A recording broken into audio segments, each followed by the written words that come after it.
শেখ হাসিনা যে কোনো মুহূর্তে পদত্যাগ করতে পারেন অথবা পালিয়ে যেতে পারেন। পালিয়ে গেলেও অবশ্য আলটিমেটলি ওনাকে পদত্যাগ করেই যেতে হবে। সো আলটিমেটলি ডেস্টিনেশন হচ্ছে পদত্যাগ। উনি পালিয়ে যান আর বাংলাদেশে অবস্থান করুন, আলটিমেটলি ডেস্টিনেশন হচ্ছে পদত্যাগ। এখন এইটার যদি আপনি সমাধান চান, আমাদের যে ত্রয়োদশ সংশোধনীর পরে এরশাদ সাহেবের পতনের পর আমাদের ত্রয়োদশ সংশোধনীর মাধ্যমে একটা সেটেলড ইস্যু হয়েছিল কেয়ারটেকার গভর্নমেন্ট, যে প্রধানমন্ত্রীর মেয়াদ 5 বছর পূর্তিতে অথবা প্রধানমন্ত্রী যদি তার 5 বছর পূর্তির আগেই যদি ক্ষমতা ছেড়ে দেন, তাহলে উনি কেয়ারটেকার গভর্নমেন্টের যিনি চিফ অ্যাডভাইজার থাকবেন ওনার কাছে ক্ষমতা হস্তান্তর করবেন এবং ওই কেয়ারটেকার গভর্নমেন্টের চিফ অ্যাডভাইজার অনধিক 10 জন উপদেষ্টা নিয়োগ করে একটা 90 দিনের ভিতরে একটা ইলেকশন কন্ডাক্ট করে যে দল সংখ্যাগরিষ্ঠ আসন পাবেন তাদের কাছে ক্ষমতা হস্তান্তর করবেন। এটি ছিল প্রভিশন এবং এটা এইভাবে আমাদের ইলেকশন হয়েছে 91, 96-এ দুইবার, 96-এ দুইবার না, 96-এ একবার, 2001, 2008-এ এইভাবে আমাদের 4টি নির্বাচন সম্পন্ন হয়েছে। এটা ভালোই চলছিল, কিন্তু আমাদের পার্শ্ববর্তী দেশের সহায়তা বা প্লাস আমেরিকার সহায়তায় আমাদের সেনাবাহিনীকে ভুল বুঝিয়ে, জেনারেল মঈন গমকে ভুল বুঝিয়ে একটা সেনা অভ্যুত্থান ঘটিয়ে শেখ হাসিনাকে ক্ষমতায় আনা হয়েছে। এবং শুধু আনাই হয় নাই, ওই সেনাগণ শেখ হাসিনাকে একটা নির্বাচনী ইঞ্জিনিয়ারিং এর মাধ্যমে তাকে 270টা আসন, জাতীয় পার্টি এবং আওয়ামী লীগ 270টা আসন নিশ্চিত করে তাকে 2/3 মেজরিটি দেওয়া হয়েছিল এবং এই 2/3 মেজরিটির মাধ্যমে পরবর্তীতে ত্রয়োদশ সংশোধনী বাতিল করে আদালতের ঘাড়ে বন্দুক রেখে পঞ্চদশ সংশোধনী কেয়ারটেকার গভর্নমেন্ট বাতিল করা হয়েছে বা বাতিল করার আদেশ দিয়েছেন এই অজুহাতে তিনারা ত্রয়োদশ সংশোধনী বাতিল করেন এবং পঞ্চদশ সংশোধনী ইনসার্ট করেন। যদিও আদালতের পক্ষ থেকে শর্ট জাজমেন্টের 3টি নির্দেশনা দেওয়া ছিল। একটি বলা হয়েছিল যদি পার্লামেন্ট চায় তাহলে আগামী 2 টার্মে কেয়ারটেকার অধীনে নির্বাচন হতে পারে, এটি ছিল একটা নির্দেশনা। আরেকটি নির্দেশনা ছিল যে তাদেরকে অবশ্যই ইলেকশন সংগঠনের দিনের থেকে 42 দিন আগে পার্লামেন্টকে ডিসলভ করতে হবে, পার্লামেন্টকে ভেঙে দিতে হবে। আর 3 নম্বর নির্দেশনা ছিল যে পার্লামেন্ট যদি চায় তাহলে অ্যাপিলেট ডিভিশনের প্রধান বিচারপতি বা বিচারকগণকে এই প্রক্রিয়ার সাথে যাতে সংযুক্ত না রাখে, কারণ এই প্রক্রিয়ার সাথে সংযুক্ত রাখলে বিচার বিভাগীয় কর্মকর্তারাও রাজনীতিবিদ হয়ে যান এবং রাজনীতির সাথে জড়িত হয়ে যান। এই 3টা অবজারভেশন ভালো অবজারভেশন ছিল, এটা শর্ট জাজমেন্ট। কিন্তু পরবর্তীতে এবিএম খায়রুল হক 18 মাস পরে যে এই শর্ট জাজমেন্ট পরিবর্তন করে এই যে 3টি নির্দেশনা, এই 3টি নির্দেশনা কিন্তু উনি পরবর্তীতে রাখেন নাই। যদিও এটা আমাদের ফৌজদারি কার্যবিধি 369 এবং সিপিসি 152 ধারা সুস্পষ্ট লঙ্ঘন। কারণ আপনি একটা ওপেন কোর্টে যখন আপনি কোনো জাজমেন্ট প্রোনাউন্স করেন, সেখানে আইনে বলা হচ্ছে যে once a judgment is pronounced that cannot be altered except the clerical mistake, মানে ক্লারিক্যাল মিস্টেক ছাড়া আপনি জাজমেন্টের যে মূল অংশ বা স্ট্রাকচারাল কোনো পরিবর্তন আপনি আনতে পারবেন না। কিন্তু এবিএম খায়রুল হক এইটা বেআইনি ভাবে এটা পরিবর্তন এনেছে এবং শেখ হাসিনা এটাকে বাইবেল বা কোরআন বা হাদিসের মতো, হাদিসের অংশ বা কোরআনের অংশ হিসেবে তিনি এটা ধারণ করে বলেছেন যে না, এবিএম খায়রুল হক যেহেতু জাজমেন্ট দিয়েছেন তাহলে আমরা এটাই মানবো, এবং তারা পরবর্তীতে পঞ্চদশ সংশোধনী আনলেন। এখন পঞ্চদশ সংশোধনী আনার পরিপ্রেক্ষিতে যে বিদঘুটে টাইপের ক্ষমতা হস্তান্তরের যে প্রক্রিয়া হয়েছে সেটি হলো যে উনি প্রধানমন্ত্রী থাকবেন, উনি পার্লামেন্ট বহাল রাখবেন এবং উনি নামকে হস্তে একটা নির্বাচনকালীন সরকার যদি ওনার মন চায় উনি করবেন, যদি মন না চায় উনি করবেন না। যেমন 2014 সালে উনি নির্বাচনকালীন সরকার করেছিলেন নামকে হস্তে। 2018 সালে যখন সকল দল নির্বাচনে আসলেন তখন আবার উনি নির্বাচনকালীন সরকার করেন নাই, উনার যে সরকার ছিল ওই সরকারকে দিয়ে উনি ইলেকশন করেছেন। আর 2024 সালে কি নির্বাচনকালীন সরকার করেছিল নাকি করে নাই? নির্বাচনকালীন সরকার হয় নাই, 2024 সালেও নির্বাচনকালীন সরকার করেন নাই।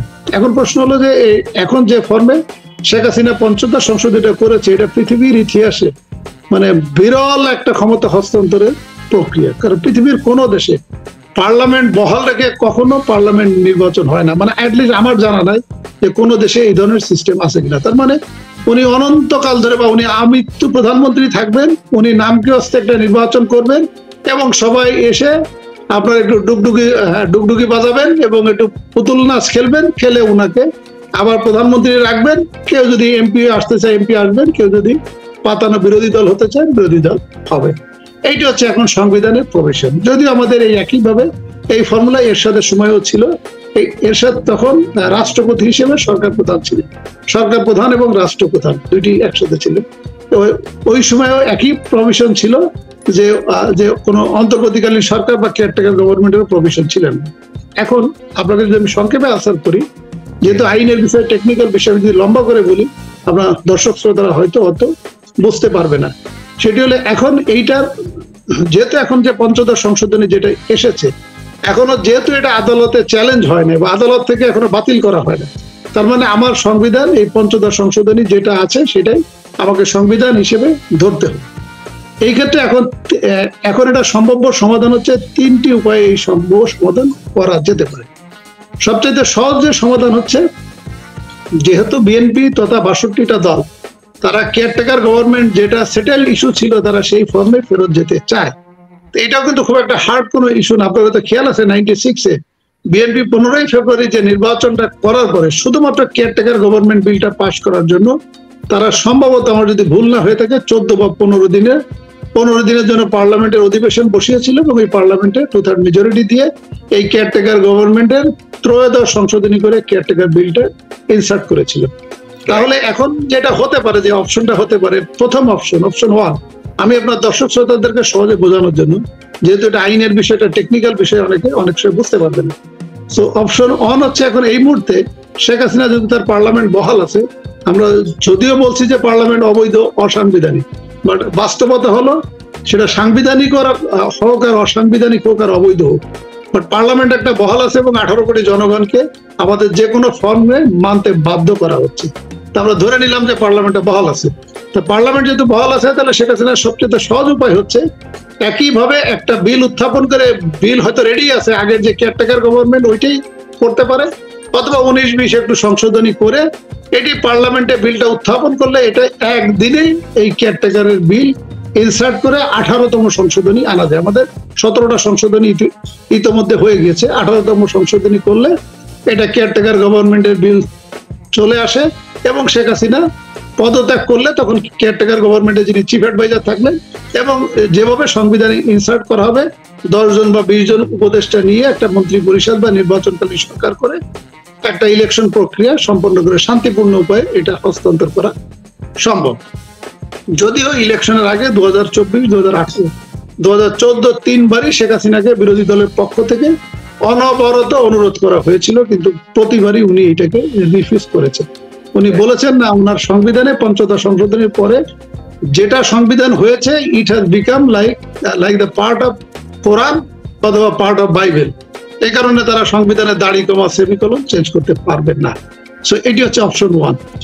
অপশন 2 হচ্ছে যেটা 2024-এর আগেও প্রস্তাব দেওয়া হয়েছিল, 2018-র ইলেকশনের আগেও প্রস্তাব দেওয়া হয়েছিল এবং সর্বশেষ 2024-এ আমেরিকান এম্বাসির পক্ষ থেকে, পিটার ডি হাসের পক্ষ থেকে প্রস্তাব দেওয়া হয়েছিল যে ঠিক আছে, আপনারা যেহেতু সংবিধানের বাইরে যাবেন না, তাহলে সংবিধানের ভিতরেও এটা সমাধান আনা সম্ভব। সেটা কিভাবে?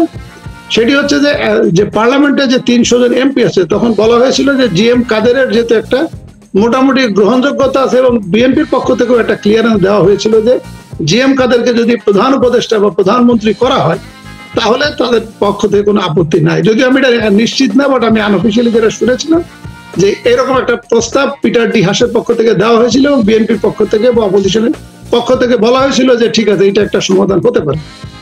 কিন্তু সেই ক্ষেত্রে যেহেতু GM কাদের এমপি ছিলেন, তাহলে ওই ক্ষেত্রে যেটা পদ্ধতি হচ্ছে দুইটা হতে পারে। আমাদের এখন 350 জন এমপি, সেই ক্ষেত্রে 176 মানে 50%-এর বেশি যদি একটা অনাস্থা ভোট আনে প্রধানমন্ত্রী এগেনস্টে, যে আমরা এই শেখ হাসিনাকে প্রধানমন্ত্রী হিসেবে চাই না, তাহলে পার্লামেন্টে অনাস্থা ভোটাভুটি হলে তাহলে সেই ক্ষেত্রে শেখ হাসিনা প্রধানমন্ত্রী থাকবেন না এবং রাষ্ট্রপতি সংবিধানের 48 ধারা অনুসারে প্রধানমন্ত্রীকে অপসারণ করবে। ওই ক্ষেত্রে যদি সবাই বলে আমরা GM কাদেরকে প্রধানমন্ত্রী হিসেবে নিয়োগ করতে চাই, তাহলে GM কাদেরকে রাষ্ট্রপতি প্রধানমন্ত্রী হিসেবে নিয়োগ করতে পারবে।